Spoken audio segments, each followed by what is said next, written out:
Hello friends, आज है 29 अक्टूबर और आज के दिन के जितने भी महत्वपूर्ण करंट अफेयर्स बनेंगे उनके बारे में हम लोग डिटेल से अध्ययन करेंगे। तो दोस्तों आइए हम लोग आज का ये महत्वपूर्ण सेशन स्टार्ट करते हैं और लेते हैं पहला क्वेश्चन। पहला क्वेश्चन है कि राजस्थान के नए डीजीपी कौन बने हैं। इसका सही होगा ऑप्शन नंबर ए राइट होगा, उमेश मिश्रा। ये उमेश मिश्रा हैं जो राजस्थान के नए डीजीपी नियुक्त किए गए हैं। इसके साथ दोस्तों और भी ऑप्शन है, उसको हम लोग देख लेते हैं। D Y Chandrachud. दोस्तों डी वाई चंद्रचूड़ आपको याद होगा, ये भारत के 25वें न्यायाधीश के रूप में नियुक्त किए गए हैं। इसके बाद है आपके प्रदीप खरोला। प्रदीप खरोला भारत के व्यापार संवर्धन संगठन के नए सीएमडी नियुक्त किए गए हैं, इसको भी ध्यान रखेंगे। इसके बाद ऑप्शन है स्वदेश चटर्जी। दोस्तों अभी हाल ही में स्वदेश चटर्जी को उत्तरी कैरोलिना के सर्वोच्च सम्मान से सम्मानित किया गया है, ये भी आप ध्यान रखेंगे। देखिए, राजस्थान सरकार ने राज्य पुलिस के इंटेलिजेंस के प्रमुख उमेश मिश्रा को राजस्थान का अगला पुलिस महानिदेशक नियुक्त किया है। वर्तमान में इंटेलिजेंस महानिदेशक के रूप में कार्यरत मिश्रा 1989 बैच के भारतीय पुलिस सेवा आईपीएस अधिकारी हैं। वे 2 साल के लिए यह कार्यभार संभालने वाले हैं। उमेश मिश्रा 3 नवंबर 2022 को एमएल लाठी का जगह लेंगे। वो इनके बाद इनका पदभार ग्रहण करने वाले हैं। इसके बाद अगला क्वेश्चन है, भारत और सिंगापुर के बीच कौन सा युद्ध अभ्यास शुरू हुआ है। ये नौसेना अभ्यास है, ध्यान रखिएगा। नौसेना अभ्यास चालू हुआ है भारत और सिंगापुर के बीच। इसका सही होगा ऑप्शन नंबर डी राइट होंगे, सिम्बैक्स 2022। सिम्बैक्स से आप दोस्तों निकाल सकते हैं, एस से आपको सिंगापुर हो गया, आई से इंडिया हो गया। आप यहाँ से भी पकड़ सकते हैं, सिम्बैक्स जब भी कहे तो सिंगापुर और इंडिया के बीच में यह नौसेना अभ्यास है। इसके बाद और भी ऑप्शन है, उसको हम देख लेते हैं। वज्र प्रहार। वज्र प्रहार दोस्तों इंडिया और अमेरिका के बीच होने वाला युद्ध अभ्यास है। यह हुआ था उत्तराखंड के औली में हुआ था, इसको भी ध्यान रखेंगे। इसके बाद दूसरा है सूर्य किरण। सूर्य किरण दोस्तों यह इंडिया और नेपाल के बीच युद्ध अभ्यास है। यह हुआ है आपको उत्तराखंड पिथौरागढ़ में हुआ है। तथा गरुड़ को भी आप ध्यान रखेंगे, ये भी मोस्ट इंपोर्टेंट है। गरुड़ युद्धाभ्यास इंडिया और फ्रांस के बीच गाजियाबाद में हुआ है। दोस्तों भारतीय नौसेना विशाखापट्टनम में 26 से 30 अक्टूबर 2022 तक सिंगापुर और भारत के बीच समुद्री द्विपक्षीय अभ्यास सिम्बैक्स के 29वें संस्करण का मेजबानी कर रहा है। देखिए, सिम्बैक्स 2022 को 2 चरणों में किया जाना है, 26 से 27 अक्टूबर तक विशाखापट्टनम के हार्बर में, तथा उसके बाद दूसरा चरण 28 से 30 अक्टूबर बंगाल के खाड़ी में यह युद्धाभ्यास किया जाएगा। दोस्तों अगर हम बात करें सिम्बैक्स की, अर्थात भारत और सिंगापुर के बीच युद्धाभ्यास कब से चालू हुआ है, तो 1994 से सिम्बैक्स चालू किया गया है। इसका यह 29वां संस्करण है। इस एक्सरसाइज में दोस्तों होता क्या है, भारत और सिंगापुर के नौसेनाओं के बीच युद्ध का अभ्यास किया जाता है तथा दोनों देश एक दूसरे के तकनीकी का आदान प्रदान करते हैं। सिंगापुर से जो भी कुछ नया तकनीक है भारत सीखता है और भारत के जो भी कुछ नया तकनीक है वो सिंगापुर के सैनिक सीखते हैं। यह एक अच्छा पहल होता है, दोनों देश के बीच अच्छा तालमेल बना होता है। इसके बाद अगला क्वेश्चन लेते हैं। अगला क्वेश्चन बहुत ही अच्छा क्वेश्चन है, इसको ध्यान रखिएगा। ये इलॉन मस्क हैं दोस्तों, इन्होंने 44 बिलियन डॉलर में ट्विटर को खरीद लिया अर्थात अधिग्रहण कर लिया है। ये बहुत पहले से मैटर चल रहा है, ये कई बार ट्विटर को खरीदने वाले थे। अंततः ये हुआ कि उन्होंने 44 बिलियन डॉलर में ट्विटर का अधिग्रहण कर लिया। देखिए, दुनिया के सबसे अमीर व्यक्ति, ध्यान देंगे, ये दुनिया के सबसे अमीर व्यक्ति हैं। एलॉन मस्क ने 44 बिलियन डॉलर में ट्विटर का अधिग्रहण किया है। इसके सीईओ हैं पराग अग्रवाल। दिक्कत यही है दोस्तों कि इसके सीईओ जो पराग अग्रवाल हैं, इन अधिकारियों को इन्होंने बर्खास्त कर दिया अर्थात ट्विटर से बाहर कर दिया है, जो कि ऐसा नहीं करना चाहिए था। ये भाई अधिकारी लोग हैं, इनको भी उसमें कहीं ना कहीं जगह देना चाहिए था। खैर इनके मर्जी की बात है। अगर ट्विटर इंक कैलिफोर्निया के सैन फ्रांसिस्को में स्थित एक अमेरिकी संचार कंपनी है। यह कंपनी माइक्रो ब्लॉगिंग और सोशल नेटवर्किंग सेवा ट्विटर का संचालन करती है। अगर इसकी स्थापना की बात करें, इसकी स्थापना दोस्तों 21 मार्च 2006 को हुई थी। हमको यहाँ से इतनी जानकारी मिली। अगला क्वेश्चन है, किस राज्य के मुख्यमंत्री ने पहला साझा कृषि क्रेडिट लॉन्च किया है। पहला साझा कृषि क्रेडिट लॉन्च करने वाला दोस्तों यह ऑप्शन नंबर ए राइट होगा, उड़ीसा है। दोस्तों ये उड़ीसा के मुख्यमंत्री नवीन पटनायक है, उन्होंने इस योजना की शुरुआत किया है। दोस्तों देखिए, 27 अक्टूबर 2022 को उड़ीसा के मुख्यमंत्री नवीन पटनायक ने राज्य में किसानों के लिए एक साझा क्रेडिट पोर्टल सफल की शुरुआत की है। यह भारत का पहला ऑनलाइन कृषि क्रेडिट सुविधा पोर्टल है। यह सुविधा किसानों और कृषि उद्यमियों को 40 से अधिक बैंकों में 300 से अधिक सावधिक ऋण उत्पादों तक पहुंचाने में सक्षम बनाएगी। ये उनका मदद करेगी। अगर बात करें, यह सरकार को राज्य भर में औपचारिक ऋण की मांग और वितरण को पूरा करने की दृष्टि से प्रदान किया गया है। दोस्तों, बात आई है उड़ीसा की। अगर उड़ीसा की बात करें तो मुख्यमंत्री नवीन पटनायक है तथा राज्यपाल गणेशी लाल हैं। ध्यान है कि राज्यपाल क्या है, गणेशी लाल है। तथा इसकी राजधानी की बात करें, इसकी राजधानी आपको भुवनेश्वर है। तथा इसकी स्थापना की बात करें कि इसकी स्थापना कब हुई थी, तो इसकी स्थापना हुई थी दोस्तों 1 अप्रैल 1936 में इस राज्य की स्थापना हुई थी। हमको यहाँ से इतनी जानकारी मिली। इसके बाद अगला लेते हैं दोस्तों। देखिए, ये भी मोस्ट इम्पोर्टेंट है। आप लोग पिछले बार देखेंगे भारत और पाकिस्तान के बीच मैच हुआ था मेलबोर्न में। उसमें विराट कोहली ने कितना अच्छा प्रदर्शन किया था। हम कह सकते हैं इन्हीं के दम पर भारत ने मैच जीता था। दोस्तों, ये 10 शीर्ष सर्वश्रेष्ठ बल्लेबाजों के श्रेणी में विराट कोहली का स्थान आ गया है। भारत के पूर्व कप्तान विराट कोहली मेलबोर्न में T20 विश्व कप में पाकिस्तान के खिलाफ मैच जीतने के बाद T20 बल्लेबाजी रैंकिंग में शीर्ष 10 में इनके स्थान हो गए हैं। वह 6 पायदान ऊपर आकर बल्लेबाजी चार्ट 9वें स्थान पर पहुंच गए हैं।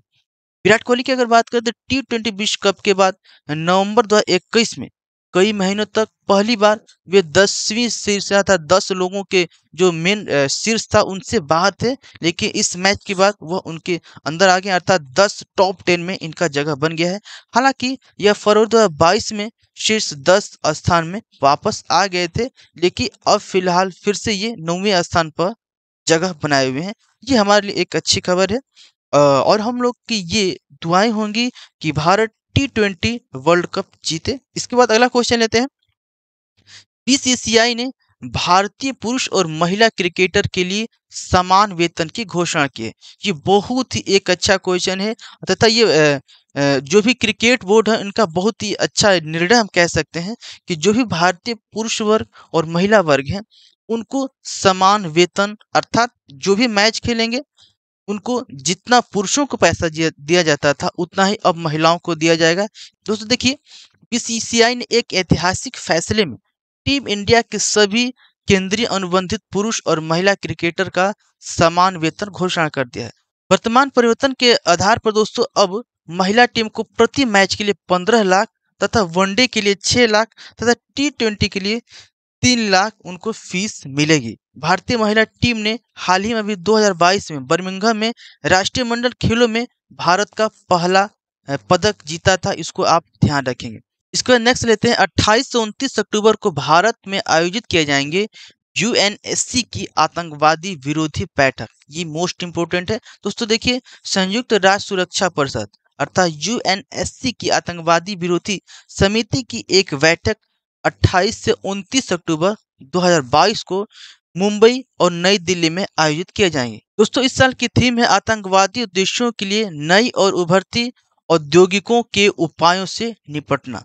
भारत वर्तमान में 2022 के लिए संयुक्त राष्ट्र सुरक्षा परिषद की आतंकवादी विरोधी समिति का अध्यक्ष है। इसलिए भारत के 2 जगहों पर होगा, मुंबई और नई दिल्ली में।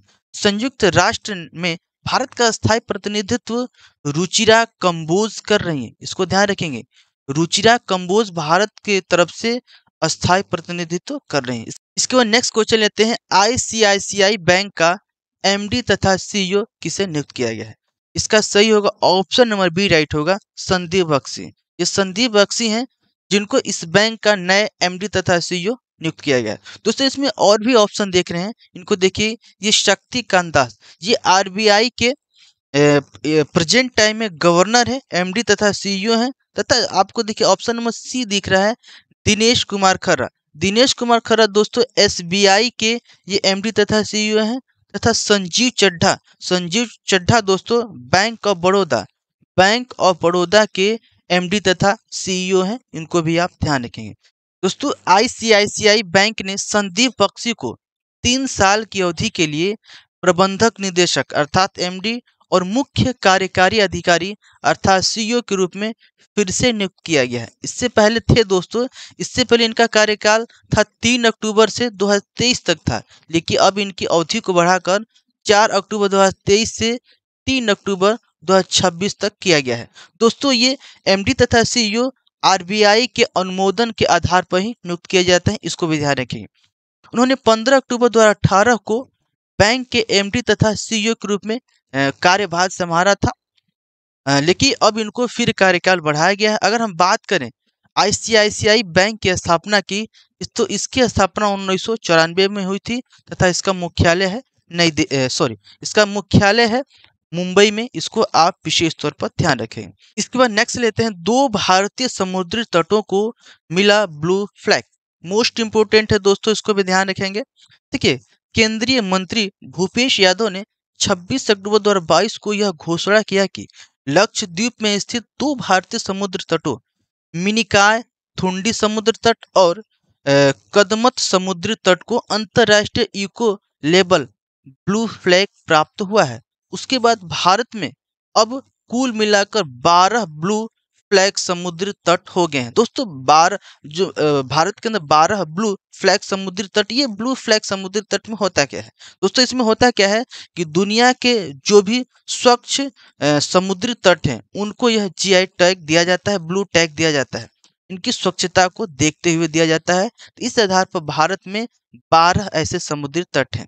दोस्तों यह दिया जाता है डेनमार्क स्थित लाभकारी फाउंडेशन फॉर एनवायरमेंट एजुकेशन द्वारा इसको प्रदान किया जाता है, आप ध्यान रखेंगे। इसके बाद नेक्स्ट लेते हैं दोस्तों, हम लोग आज स्टैटिक जीके के अंतर्गत जानेंगे रिलायंस इंडस्ट्री लिमिटेड के बारे में। हम लोग जानेंगे क्या होता है। देखिए, रिलायंस इंडस्ट्री लिमिटेड भारतीय बहुराष्ट्रीय कंपनियों का एक समूह है जिसका मुख्यालय कहाँ है? मुंबई में है।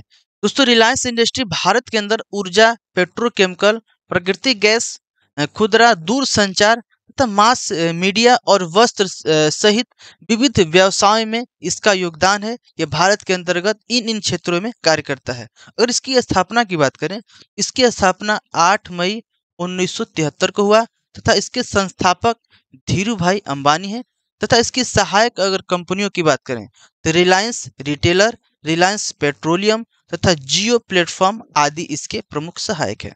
इसके बाद दूसरे स्टैटिक जीके के अंतर्गत दोस्तों हम लोग जानेंगे आसियान के बारे में, अर्थात दक्षिण पूर्व एशियाई राष्ट्र संघ। ये क्या है इसके बारे में हम लोग जानने का कोशिश करते हैं।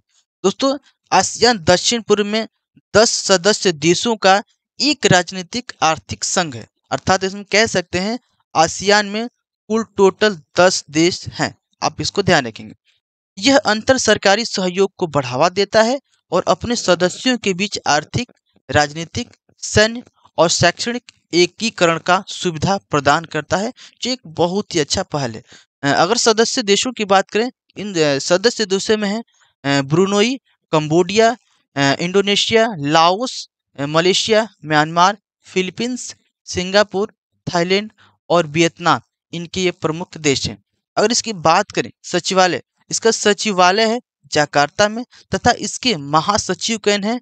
लिम जॉक होई। इसके सचिव हैं, ध्यान रखेंगे, लिम जॉक होई।